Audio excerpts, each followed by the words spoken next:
बिस्मिल्लाहिर्रहमानिर्रहीम। अस्सलाम वालेकुम। Welcome back to my channel learning platform के साथ मैं हूँ रिजवान।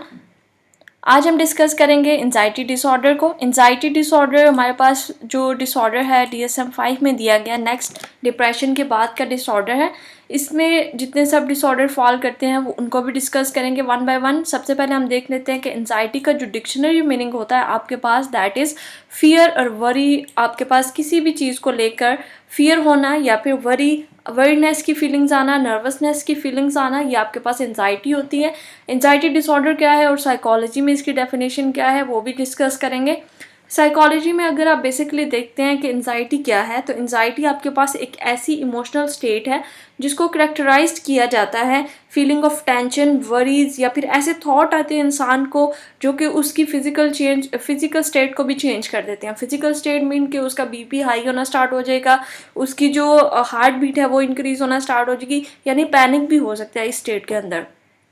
तो एंजाइटी का जो डिसऑर्डर है या एंजाइटी डिसऑर्डर है उसकी डेफिनेशन कैसे क्या है या उसको डिफाइन कैसे किया जाता है, तो ये एक डिसऑर्डर का ग्रुप है, ठीक है, जो हम further one by one discuss करेंगे, जिसमें इमोशनल स्टेट के अंदर प्रॉब्लम्स पाई जाती हैं। इमोशनल स्टेट कौन कौन से होंगे, इसके अंदर फियर होगा, वरी होगा, एक्सेसिव एप्रीहेंशंस होंगे। एप्रीहेंशंस मतलब खौफज़दा होगा इंसान किसी भी चीज़ को लेकर। एक तो होती है नॉर्मल एप्रीहेंशन, यहाँ पे एक्सेसिव एप्रीहेंशन की बात की जा रही है कि नॉर्मल लेवल से ज़्यादा की एप्रीहेंशन पाई जाएंगी इंसान के अंदर जो इसका पेशेंट होगा एंजाइटी का। The category include for example panic disorder हो सकता है। मैंने पहले भी बताया कि फिजिकल स्टेट भी आपके पास जो है उसमें भी चेंजेस आती हैं। वेरियस फोबियाज हो सकते हैं इसके अंदर, स्पेसिफिक फोबिया हो गया, सोशल फोबिया हो गया, जनरलाइज्ड एंजाइटी डिसऑर्डर हो गया। इन सब को हम फर्दर डिस्कस करेंगे कि इनका क्राइटेरिया क्या है DSM-5 में और इनको किस तरह से डिस्कस किया जाता है। One more thing that I discuss here about anxiety disorder is that कि एंजाइटी डिसऑर्डर जो है ये एक मेंटल इलनेस है जो कि सिग्निफिकेंटली वरीनेस और ऐसी टेंशन कॉज करती है जो with the passage of time increase ही होती जाती है, ठीक है, वो कभी डिक्रीज नहीं होगी। अगर किसी पर्सन को एंजाइटी डिसऑर्डर है तो उसकी जो वरीनेस और उसकी जो टेंशन और इस तरह की जितनी भी फीलिंग्स हैं, ये इमोशनल स्टेट्स हैं, वो with the passage of time जो है वो इंक्रीज होती जाती हैं या वर्स होती जाती हैं ओवर द टाइम, ठीक है, ये कभी भी डिक्रीज नहीं होती। एक नॉर्मल पर्सन के अंदर एंजाइटी जो होती है वो एक लेवल तक आती है जब कोई भी ऐसी कंडीशन उसके सामने आती है, एक एंजाइटी की कंडीशन उसके सामने आई है, इमरजेंसी कंडीशन, उसमें वो एंजाइटी फील करेगा लेकिन फिर नॉर्मल हो जाएगा। लेकिन जो एंजाइटी डिसऑर्डर का पेशेंट होता है उसमें जो ये फीलिंग्स आती हैं वो हमेशा इंक्रीज होती हैं, वर्स होती हैं with the passage of time जिस पर्सन को ये डिसऑर्डर होता है। सबसे पहले इसका अंदर जो डिसऑर्डर है that is separation anxiety disorder. Separation anxiety disorder सबसे पहला डिसऑर्डर है इसका। सेपरेशन के इसके नेम से ही आप देखें कि सेपरेशन, यहाँ पे समथिंग अबाउट सेपरेशन, कि सेपरेशन से किसी को एंजाइटी है जिसकी वजह से उसको जो और एंजाइटी इस लेवल की है जो कि नॉर्मल लेवल नहीं है, ठीक है। पहले भी बताया कि एक्सेसिव एप्रीहेंशन पाया जाएगा, एक्सेसिव खौफज़दा होगा इंसान जिसकी वजह से वो डिसऑर्डर में फॉल करेगा। अदरवाइज अगर हम नॉर्मल पर्सन लेते हैं, मैं और आप भी खौफज़दा होते हैं सम सिचुएशंस के अंदर, हमें भी एंजाइटी होती है, लेकिन यहाँ पे क्या है, सेपरेशन एंजाइटी के अंदर के पर्सन को सेपरेशन के मुतल्लिक हद से ज़्यादा एंजाइटी पाई जाती है। तो देखते हैं इसकी definition. Separation anxiety disorder is one of the most common disorder, जो कि चाइल्ड में सबसे ज़्यादा कॉमन है, बड़ों में भी पाया जा सकता है लेकिन चाइल्ड में ज़्यादा कॉमन है। SAD is a exaggeration of otherwise developmentally typical anxiety manifested by excessive concern, किसी भी चीज़ को लेकर एक्सेसिव कंसर्न, एक्सेसिव वरीनेस और even dread of the actual and anticipated separation from the attachment figure. अब यहाँ पे आपने ये चीज़ याद रखनी है कि जो भी उसका अटैचमेंट फिगर है उससे जो सेपरेशन है उसकी, वो उससे मुतालिक एक्सेसिव एंजाइटी पाई जाएगी उससे उस बच्चे के अंदर, क्योंकि कॉमनली ये बच्चों के अंदर पाया जाता है। तो मैंने इसलिए बच्चों की एग्जांपल दी है कि फॉर एग्जांपल अगर हम लेते हैं, इसको किस तरह से डिफर करेंगे एक नॉर्मल कंडीशन से और एक सेपरेशन एंजाइटी डिसऑर्डर से। नॉर्मली एक बच्चा जो होता है जब उसकी मदर बाहर जाने के लिए रेडी होती है तो नॉर्मली बच्चा भी जो है वो थोड़ा सा इस तरह की फीलिंग्स शो करता है कि मदर बाहर जा रही हैं मुझे भी ले जाएं, या फिर रोना स्टार्ट कर देगा, ठीक है। लेकिन यहाँ पे क्या है, यहाँ पे बच्चे को सेपरेशन का डर है। सेपरेशन का डर क्या है, जब हम इसके क्राइटेरिया को डिस्कस करेंगे तो उसमें हम देखेंगे कि सेपरेशन का किस किस्म की सेपरेशन का डर है जिसकी वजह से बच्चा इतनी एंजाइटी जो है वो फील कर रहा है। यहाँ पे बच्चा बहुत एंशियस हो जाता है अपने पेरेंट्स को लेकर, या फिर जो भी इसका अटैचमेंट फिगर है जिसके साथ वो स्टार्ट से विद इन अ बर्थ जिसके साथ वो रहा है, वो उसका अटैचमेंट फिगर है, तो वो उसके साथ बहुत ज़्यादा उसका कंसर्न होता है, उसके साथ वो बहुत ज़्यादा वरी फील करता है अगर वो कहीं चला जाए या फिर वो खुद कहीं जा रहा है। बच्चा खुद भी कहीं बाहर नहीं जाता अटैचमेंट फिगर के अलावा, ठीक है, उनसे अलग नहीं होता। ये चीज़ें इसमें आती हैं। तो DSM-5 में जो इसका क्राइटेरिया दिया गया है उसको डिस्कस करते हैं।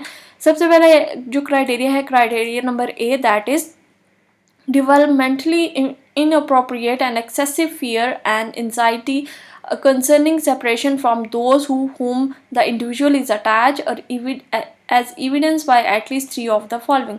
अब यहाँ पे क्राइटेरिया नंबर 1 में उन्होंने यही बात की गई है कि एक्सेसिव फियर या वरी या एंजाइटी पाई जाएगी जो कि कंसर्न करेगी उसकी अटैचमेंट फिगर के साथ, कि वो अटैचमेंट फिगर के साथ जो सेपरेशन है उससे कंसर्न कर रही है। तो उसमें से आपको ये कहा गया है कि ये जो नीचे सिम्टम्स आपको दी गई हैं इनमें से एटलीस्ट 3 का होना ज़रूरी है बच्चे के अंदर, ठीक है। अगर आप बच्चे हो बड़े जिसमें भी देख रहे हैं इनमें से 3 का होना ज़रूरी है, तब जाके आपका क्राइटेरिया नंबर A जो है वो फुलफिल होता है। ये टोटल आपके पास 8 सिम्टम्स हैं, इनमें से 3 होंगी तो आप कहेंगे कि क्राइटेरिया नंबर A जो है वो फुलफिल हुआ है। तो सबसे पहले इसकी देख लेते हैं। Recurrent excessive stress when anticipating or experiencing separation from home or from major attachment figure। अब वही बात आ रही है कि मेजर अटैचमेंट फिगर से जब भी उसको फील होगा कि मैं सेपरेट होने जा रहा हूँ, या मेरी मदर कहीं जा रही है या मैं कहीं जा रहा हूँ। बच्चे होते हैं ना, स्कूल जाना है बच्चे ने, तब भी वो वैसे ही बिहेव करेगा, और हो सकता है कि उसकी मदर ने कहीं जाना है तब भी वो ऐसे ही बिहेव करेगा अगर वो मदर के साथ ज़्यादा अटैच है। अगर वो फादर के साथ ज़्यादा अटैच है, फादर और मदर दोनों के साथ भी कर सकता है, ठीक है। तो अटैचमेंट फिगर जो जितने भी हैं उनके, उन सब के साथ वो ऐसे ही बिहेव करेगा। तो वो क्या करेगा, उसके अंदर जब भी ऐसी कंडीशन आएगी तो उसके अंदर एक्सेसिव डिस्ट्रेस पाया जाएगा, एंजाइटी पाई जाएगी, फियर पाया जाएगा। किस चीज़ को लेके? persistent and excessive worry about losing major attachment figure। This ये जो आपके पास है ना आपका क्राइटेरिया, मोस्ट इम्पोर्टेंट क्राइटेरिया है। यहाँ पे जब मैंने आपसे पीछे बात की थी कि नॉर्मली भी बच्चे ऐसे बिहेव करते हैं, लेकिन कहाँ पे जाके डिफरेंस आता है, उनकी थिंकिंग पे जाके डिफरेंस आता है कि यहाँ पे बच्चे की थिंकिंग क्या है, लूजिंग मेजर अटैचमेंट फिगर। उनको डर होता है कि हम कहीं अपने अटैचमेंट फिगर को खो ना दें। अगर मदर बाहर जा रही है तो उनको ये डर होगा कि मदर बाहर जा रही है तो कहीं उसका एक्सीडेंट ना हो जाए, कहीं उसकी मतलब ऐसा कुछ उसके साथ सिनेरियो पेश ना आए जिसकी वजह से वो मेरे से अलग हो जाए, परमानेंटली अलग हो जाए, या मैं बाहर जा रहा हूँ तो मेरे साथ कोई ऐसा हादसा ना पेश आ जाए जिसकी वजह से मैं अपनी मदर या फादर के साथ जो है वो अलग हो जाऊँगा जिसकी वजह से। तो ये चीज़, ये डर होता है उनको। और about possible harm to them such as illness, injury, distress और डेथ। इस तरह के जितने भी उसके नेगेटिव थॉट्स हैं ना इन चीज़ों को लेके कि बाहर जाऊँगा तो ये चीज़ें हो सकती हैं, जितने भी नेगेटिव थॉट्स हैं वो सारे उसके माइंड में चल रहे होते हैं, जिसकी वजह से उसको क्या होता है, एक्सेसिव वरीनेस होती है उस बच्चे के अंदर अपने अटैचमेंट फिगर को लेके। नेक्स्ट जो इसके सिम्टम है that is persistent and excessive worry about experiencing an untoward event. यहाँ पे हमारे पास आ जाता है कि persistent and excessive worry about experiencing an untoward event, के मतलब किसी भी इवेंट को लेकर जैसे मैंने पहले भी बताया कि वो कहेगा कि बाहर जाके जितने भी उसके साथ, उसकी मदर के साथ जितने भी हादसा पेश आ सकते हैं, जैसे कि गेटिंग लॉस्ट, ठीक है, उसकी मदर की डेथ हो सकती है, उसकी मदर का एक्सीडेंट हो सकता है, या उसका एक्सीडेंट हो सकता है, किडनैप हो सकते हैं, या फिर हमारे पास इलनेस आ सकती है। ये सारी चीज़ें जो उसको डर है जिसका वो सारी चीज़ें जो है ना वो देखेगा, वो सोचेगा, जिसकी वजह से उसके अंदर वरीनेस की फीलिंग्स आएंगी, और वो वरीनेस की जो फीलिंग्स है वो बहुत ज़्यादा एक्सेसिव होंगी as compare to normal level. That cause separations from a major attachment figure. वही चीज़ है कि मेजर अटैचमेंट फिगर से रिलेटेड होंगी ये सारी सिम्टम्स, और उन्हीं से मुतलिक वो थिंकिंग करेगा और उन्हीं से मुतलिक वो सोचेगा। जिसकी वजह से उसके अंदर एक्सेसिव वरीनेस भी आ सकती है और उसकी फ़िज़िकल स्टेट में भी डिस्टर्बेंस आ सकती है। परसिस्टेंट एंड रिकरेंट और रिफ्यूज़ल टू गो आउट, ये मैंने पहले भी बताया है, वो बाहर जाना पसंद नहीं करेगा, स्कूल नहीं जाएगा, किसी के घर नहीं जाएगा, ठीक है, अटैचमेंट फिगर के बगैर। अवे फ्रॉम होम, घर से बाहर नहीं जाएगा, टू स्कूल, टू वर्क और to elsewhere because of the fear of separation, कि मैं कहीं अपनी मदर फादर जो भी उसके साथ अटैच है उससे कहीं सेपरेट ना हो जाऊँ। कि उसको ये भी होता है डर कि अगर मैं बाहर जा रहा हूँ तो मुझे जो है वो मुझे कुछ ना हो जाए, और मेरी मदर घर में है तो मेरी मदर को घर में कुछ ना हो जाए। तो ये चीज़ उसके माइंड में हमेशा चलती रहती है, ये थिंकिंग हमेशा उसको जो है वो वरी करती है, जिसकी वजह से उसके अंदर ये एंजाइटी की फीलिंग्स आती हैं। Persistent and excessive fear or recurrent about being alone or without major attachment figure at home, अब वो घर में भी अकेला नहीं रहता, ये चीज़ हमने पहले भी डिस्कस कर ली है।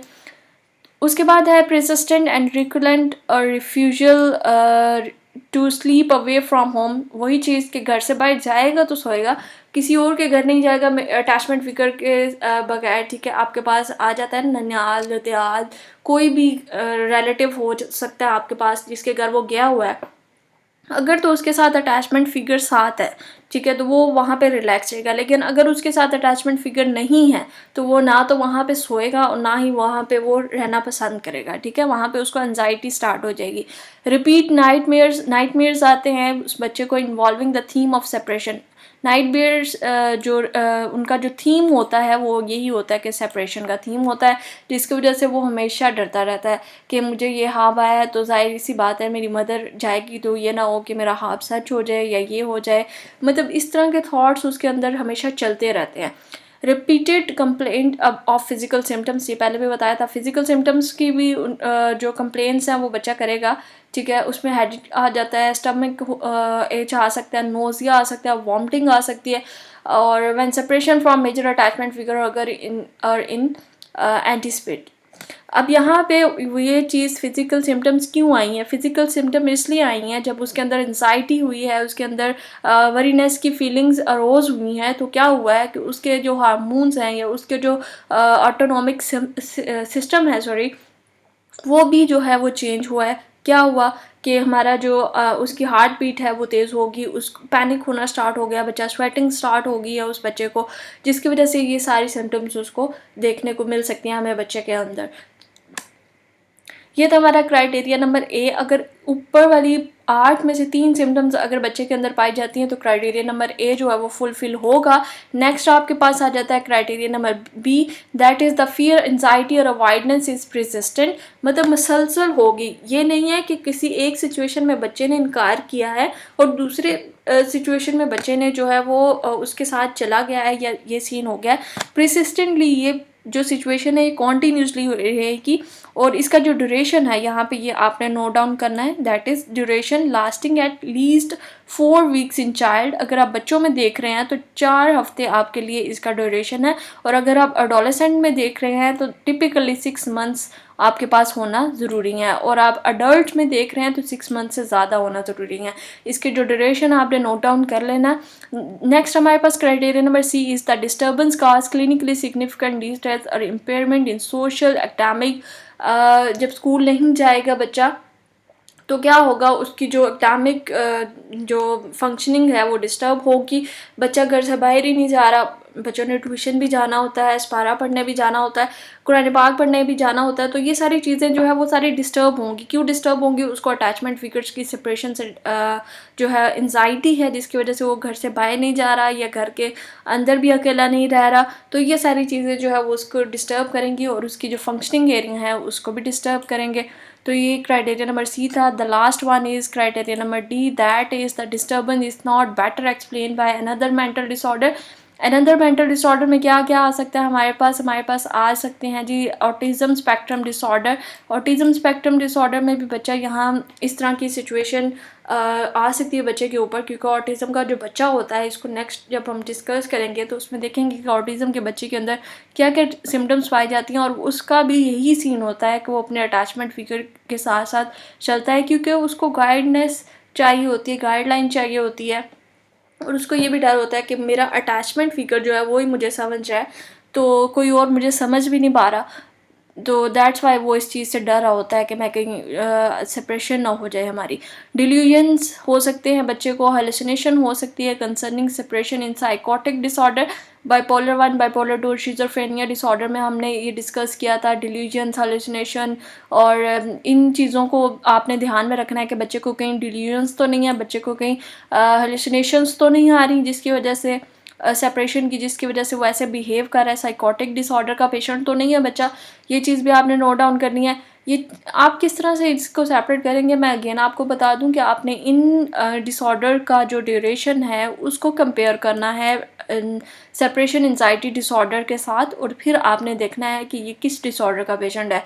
Refusal to go outside without और ट्रस्टेड ये अगोराफोबिया हम नेक्स्ट पढ़ेंगे। इसी में एंजाइटी डिसऑर्डर में अगोराफोबिया का मतलब होता है किसी भी जगह का फोबिया होता है या भी ट्रस्टेड पर्सन के साथ हमेशा वो चलता है। कहीं भी बाहर जा रहा है, अगर वो स्कूल जा रहा है, अगर वो बाज़ार जा रहा है या कहीं भी जा रहा है, तो वो किसी भी ट्रस्टेड पर्सन को ले के साथ जाएगा, उसके बगैर नहीं जाएगा।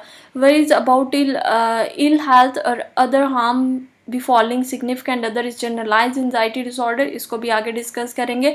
और concern about having an illness anxiety disorder, illness anxiety disorder, इन सब एंजाइटी डिसऑर्डर्स को आगे डिस्कस करेंगे। और ये जो हमारे पास डिल्यूजन और हॉलुसिनेशन, साइकोटिक डिसऑर्डर, इनको हम ऑलरेडी डिस्कस कर चुके हैं। अगर आपको इनका ड्यूरेशन पता है तो आप इजीली इनको डिफ्रेंशिएट कर सकते हैं और बता सकते हैं कि ये बच्चा किस डिसऑर्डर का पेशेंट है, या ये अडल्ट या एडोलेसेंट जो भी आ जाता है आपके पास, तो आप इजीली इसको डायग्नोज कर सकते हैं।